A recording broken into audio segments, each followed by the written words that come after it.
ground, no roots will be found. Came from my mother.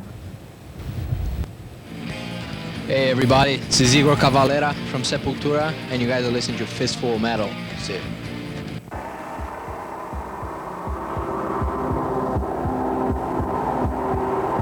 You've entered the wrong door, and you're not coming out alive!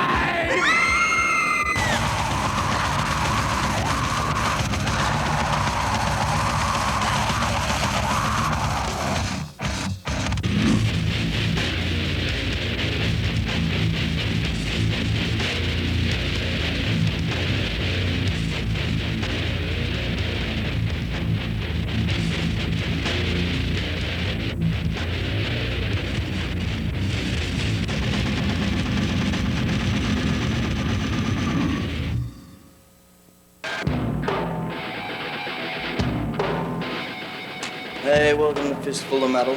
Tonight we're going to check out a bunch of new videos and an interview with the new lead singer and lead guitarist of Sepultura. So stay tuned and check out the latest from Propane.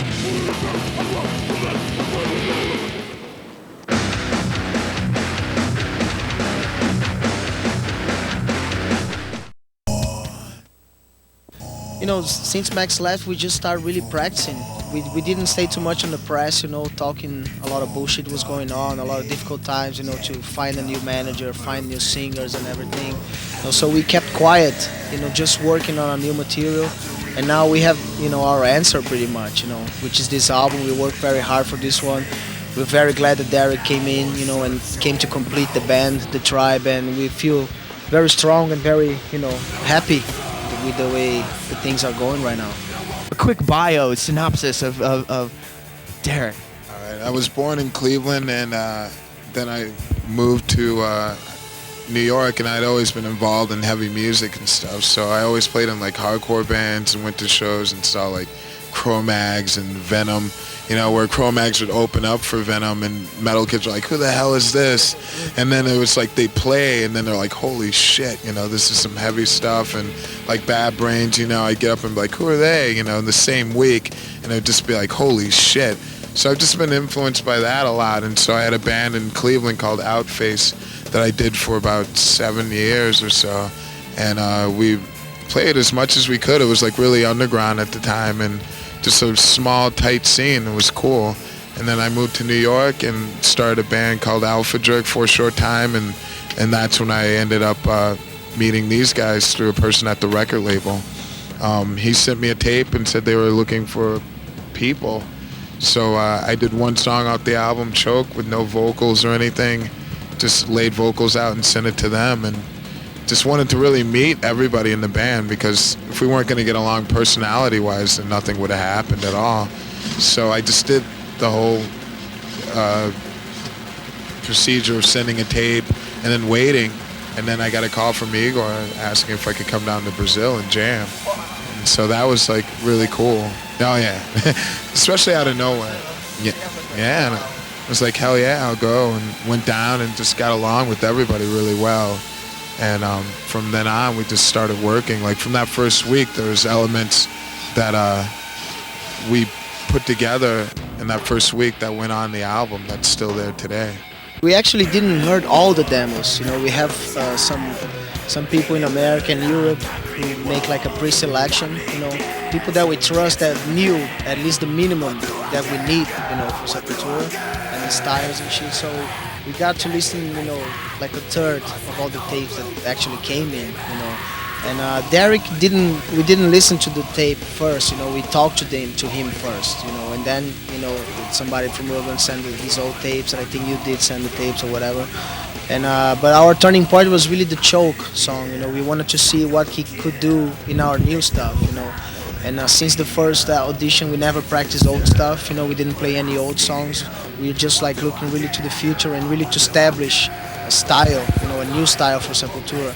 Before that, we just worked like as a trio for 8 months, you know, before getting a single, really to keep our style safe, you know, and then bring somebody else to complete that, you know, that's what happened. Totally. Let's check out a Sepultura video.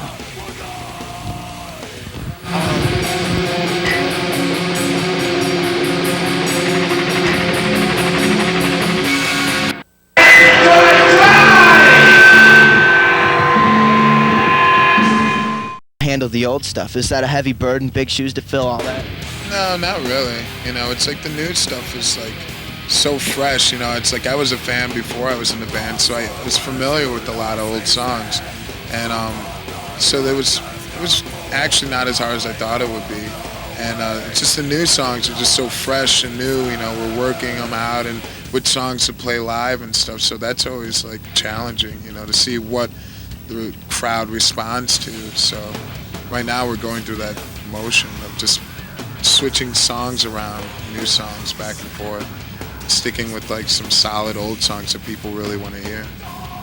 Now, is it different for the rest of the band? You know, hearing like, you know, and seeing like a different person, or is that just like not even, you know, an element? It's the same. It's like, you know, he looks like Max and shit. No, it's completely different, you know. But at the same time, it's the same. It's the same message going. You know, we were very careful really to choose somebody that, besides being a good singer, you know, very good technical abilities and shit, to be a person that could really relate with us and represent what Sepultura have to say, you know. And in that point of view, it's the same. You know, it's just a different member really translating in a different, you know, voice and stuff. The same message that Sepultura always have, you know, like really to bring something new in our music all the time and relate to Brazil and shit like that. He's learning some Portuguese, you know, have a soccer team in Brazil, the wrong one, but at least, you know, he choose one. So, I mean, it's that communication of different, you know, cultures and learning new stuff, you know, that was really important to have, you know, somebody that could really look for something else, you know, always. What's it like to be in Brazil, play to 20, 25,000 just crazy kids, and then come to the U.S. and, you know, play in a place like this? It's beautiful in both ways. It's like two different experience, you know, two different feelings, but the same power, you know, pretty much. We played like for 400 people, you know, 2 nights ago, and it was amazing. You know, it was kind of the same way playing for 25,000 people, you know. And it doesn't matter where we are, you know, just depending on how the sound goes and shit and everything goes smooth and stuff, you know, we'll be able to really present the show that we wanted to do, you know, and stuff. So I really enjoy playing huge stages, but very comfortable, you know, bringing that kind, you know, the new influence in our old songs, you know, that's a mixture very well going on, you know, so it's cool. Roots had a lot of tribal stuff, and I understand that had, you know, a bunch of symbolism. Same with Chaos AD, and there's obviously some tribal stuff on this, and I was wondering if that had, you know, some background to it as well. Yeah, but this time we use like a different patterns and different rhythms, you know, that came from Japan.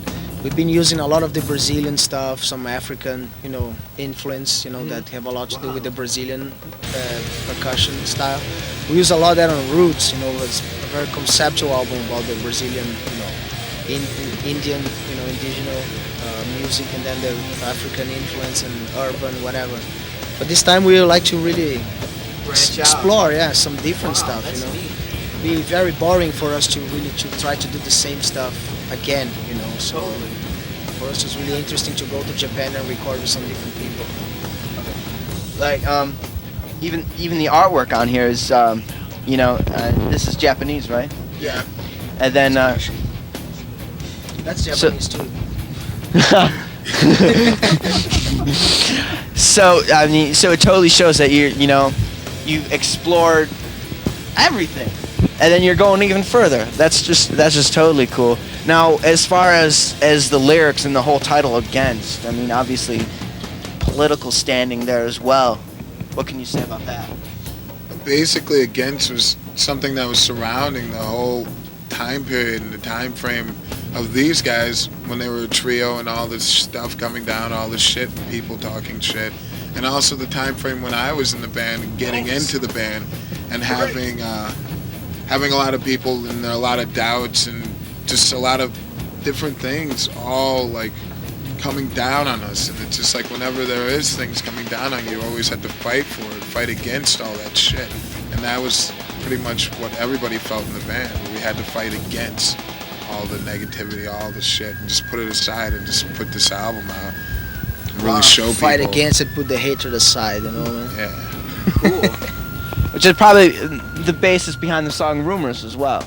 Probably. Yeah, Rumors was inspired very much about the split, pretty much, you know, about that stuff that happened in the press. But it's not basically a song about that, you know. It can happen in any part of society, pretty much, you know, in school or friendship or family, you know. This kind of stuff goes on everywhere, you know, but was inspired by that, but you can really relate with any kind of situation. And now, a Sepultura video. I end for the show. I'm gonna stop being stupid. This is Sepultura. Thank you. Thank you. Thank you. Thank you for coming back. Thank you for bringing Sepultura. We love you. Everyone else out there loves you. As soon as we get the video, we're gonna play the shit out of this. So Fistful of Metal.